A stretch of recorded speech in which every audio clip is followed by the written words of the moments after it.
ሰላም ተኸታተልቲ መደብና ኣብዛ ግሎብ ፖለቲክስ ትብል ቻነልና ሸር ላይክ ሳብስክራይብ ምግባር ክትተሓባበሩና ብኽብሪ ዕድመኩም። ኣብ መንጎ ኣሜሪካን እስራኤል ዘሎ ዝምድና ኣብ ማእከላይ ምብራቕ ዘሎ ኩነታት ብዝምልከት ናይ ዓበይቲ ነጥብታት እዞም ዝስዕቡ ኣሜሪካ ኣብ ጋዛ ዘሎ ሰብኣዊ ኩነታት ንምሕያሽ ንመንግስቲ እስራኤል ፀቕጢ ትገብር ከም ዘላ ይፍለጥ። ዋይት ሃውስ ህፁፅ ምቁራፅ ተኽሲ ንምግባርን ሰብኣዊ ሓገዛት ንምእትታውን ምስ መራሕቲ እስራኤል ብተደጋጋሚ ይዛረብ ከም ዘሎ ይፍለጥ። መምሕዳር ባይደን እስራኤል ዝሃቦ ወተሃደራዊ ሓገዝ ንምቕፃል ዘሎ ድሌት እንተገለጸ እኳ ኣብ ውሽጢ ኣሜሪካ ግን ገለ ኣባላት ኮንግረስ እቲ ሓገዝ ብቅድመ ኩነት ክኸውን ከም ዘለዎ ይማገቱ ኣለዉ። እዚ ድማ ኣብ መንጎ ክልተ ሃገራት ሓደ ግዜ ዘይምርዳእ ይፍጠር ኣሎ። እስራኤል ኣብ ኢራንን ሕዝቡላህን ክወርዳ ዝኽእል መጥቃዕቲ ንምክልኻል ምስ ኣሜሪካ ብጥቡቕ ትሰርሕ ከም ዘላ ይፍለጥ። ኣሜሪካ ኣብቲ ዞባ ዘለዋ ወተሃደራዊ ሓይሊ ብምስፋሕ ንእስራኤል ከም እትኸላኸል ደጊማ ኣረጋጊጻ ኣላ። ኣብ ኣሜሪካ ዝካየድ ዘሎ ናይ ምርጫ ቅስቃሴታት ኣብ ጉዳይ እስራኤልን ፍልስጤምን ዓብ ጽልዋ ይፈጥር ኣሎ። እቶም ተወዳደርቲ ንፖሊስ ማእከላይ ምብራቕ ብዝተፈላለየ መንገድታት ይገልጹ ኣለዉ። ኣብ ምብራቕ ዩጋንዳ ሰራዊት ዩጋንዳ UPDF ኣብ ከባቢታት ካርመጅን ዶብ ኬንያን ዝካየድ ዘሎ ዘይሕጋዊ ምስጋር ኣጽዋር ንምቁፅጻር ሓድሽ ስርሒት ከም ዝጀመረ ተገሊጹ።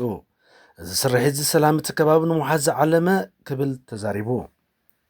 መንግስቲ ዩጋንዳ ንኣሽቱን ማእከሎትን ትካላትን ንግዲ SMS ዝሕግዝ ሓድሽ ናይ ልቓሕ መደብ ኣውጅሎ። እዚ ድማ ዋጋ መነባብሮ ንምርጋእ ዝግበር ዘሎ ጻዕሪ ኣካል እዩ። ሚኒስትሪ ትምህርቲ ዩጋንዳ ኣብ ገለ ገጸ በረከት ዘለዎም ከባቢታት ሓደስቲ ኣብያታት ትምህርቲ ንምህናፅ ዝሕግዝ ባጀት ከም ዘጽደኸ ኣፍሊጡ። ኣብ ካምፓላን ከባቢያን ለበዳ ሕማም ኮሌራ ንምክልኻል ሰፊሕ ናይ ክተባት ናይ ጽሬት ጎስጓስን ይካየድ ኣሎ። እዚ ጥንቃቐ ክገብር ድማ ጻውዒት ይቐርብ። ኣብ ዝቕጽሉ መዓልታት ኣብ መብዛሕትኡ ክፋላት ዩጋንዳ ብርቱዕ ዝናብ ክህሉ ስለ ዝኽእል ሓረስቶትን ነበርቲ ተንከፍ ከባቢትን ኣዳላይ ጥንቃቐ ክገብሩ መጠንቀቕታ ተዋሂብሎ። ሕቡራት መንግስታት ኣሜሪካን ኢራን ንኽልተ ሰሙን ዝጸንሕ ናይ ተኽሲ ደው ምባል ስምምዕ ከም ዝበጽሓ ተገሊጹ። እዚ ስምምዕ እዚ ድሕሪ 5 ሰሙን ዝቐጸለ ከቢድ ወተሃደራዊ ግጭት ዝመጸ ኮይኑ ንዓለም ለኻዊ ዕዳጋ ነዳዲ ቁሩብ ምርግእ ኣምፂሉ ከም ዘሎ ይፍለጥ። እቲ ምስ ኢራን ዝተገብረ ስምምዕ ተኽሲ ደው ምባል ንሊባኖስ ከም ዘይሕውስ ተገሊጹ።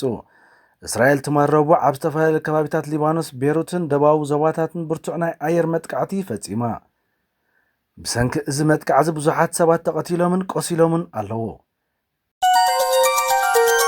መዓልቲ ሓዘን ኣብ ሊባኖስ ቀዳማይ ሚኒስተር ሊባኖስ ናዋፍ ሰላም ሎሚ ሐሙስ 9 ሚያዝያ 2026 ብሰንኪ እቲ ዝተፈጸመ መጥቃዕቲ ብሄራዊ መዓልቲ ሓዘን ክኸውን ኣውጆም ኣለዉ።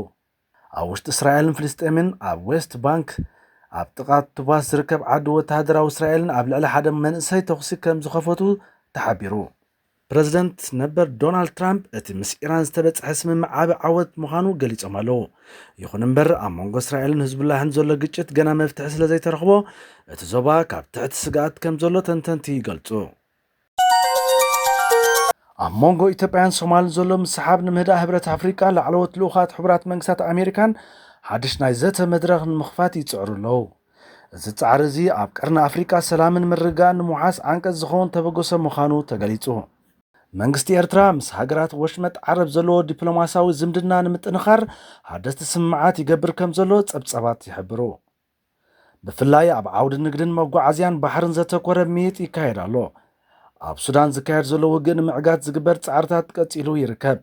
ትካላት ረድኤት ብሰንኪ እቲ ኩናት ዝተመዛበሉ ሚልዮናት ሰባት ህውፅት ሰብኣዊ ሓገዝ ከም ዘድልዮም የጠንቅቑ። ኣብ ዓውዲ ኣርቲፊሻል ኢንተሊጀንስ AI ሓደሽቲ ምዕባላታት የርኢ ኣሎ። እዚ ሓድሽ ቴክኖሎጂ እዚ ኣብ ምፍጣር ሙዚቃዊ ስነ-ጥበብ ስራሓትን ዓቢ ጽልዋ ይፈጥር ከም ዘሎ ይግለጽ። ዋጋ ነዳዲ ኣብ ዓለም ለኻዊ ዕዳጋ ብሰንኪ ኣብ ማእከላይ ምብራቕ ዘሎ ፖለቲካዊ ዘይምርግጋእ ንእሽቶ ወሰኽ ኣርዩ ከም ዘሎ ይፍለጥ። እዚ ድማ ኣብ ዋጋ መጓዓዝያን ሃለኽቲ ነገራት ጽልዋ ክህልዎ ከም ዝኽእል ተንተንቲ ይገልጹ። ኢራን ኣብ ቀረባ ግዜ ዘርኣየቶ ወተሃደራዊ ብቕዓት ስዒቡ ኣብ ዞባ ማእከላይ ምብራቕ ዘሎ ወጥሪ ይቕጽል ከም ዘሎ ይፍለጥ። ብፍላይ ምስ ጎረባብቲ ሃገራት ሓይልታት ምዕራብ ዘለዋ ዝምድና ብምጥንቃቕ ይከታተል ኣሎ። ዋጋ ናሃሪ መነባብሮ ስእነትን ስራሕን ብዙሓት ዜጋታት ኢራን ፈታኒ ኮይኑ ይቕጽል ኣሎ። መንግስቲ ነቲ ብሰንኪ እገዳታት ተዳኺሙ ዘሎ ቁጠባ ንምብርባር ሓደ ንሓደስቲ ናይ ንግዲ ስምምዓት ምስ ሃገራት ኤስያ ንምግባር ይጽዕር ከም ዘሎ ይፍለጥ። ዲፕሎማስኛታት ኢራን ምስ ሃገራት ዓረብ ዘለዎም ዝምድና ንምሕያሽ ዝተፈላለዩ ናይ ዘተ መድረኻት ይካፈሉ ኣለዎ እዚ ድማ ኣብቲ ዞባ ሰላም ንምስፋን ዝዓለመ ምዃኑ ይግለጽ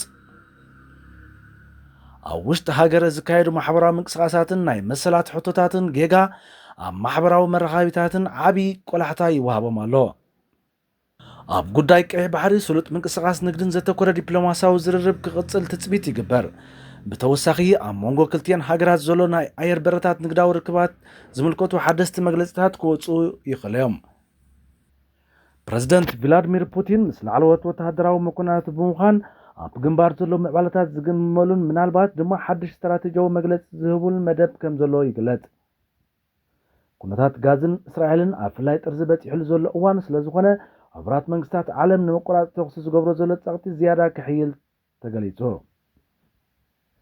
ዝኸበርኩም ተኸታተልትና ሎማዓንቲ ሕዚ ዝመጻኹ መደብ ነዚ መስል ነይሩ ጽባሕ ባህል ትሕዝቶ ክሳብ ንራኸብ ሰላም ወሰናይ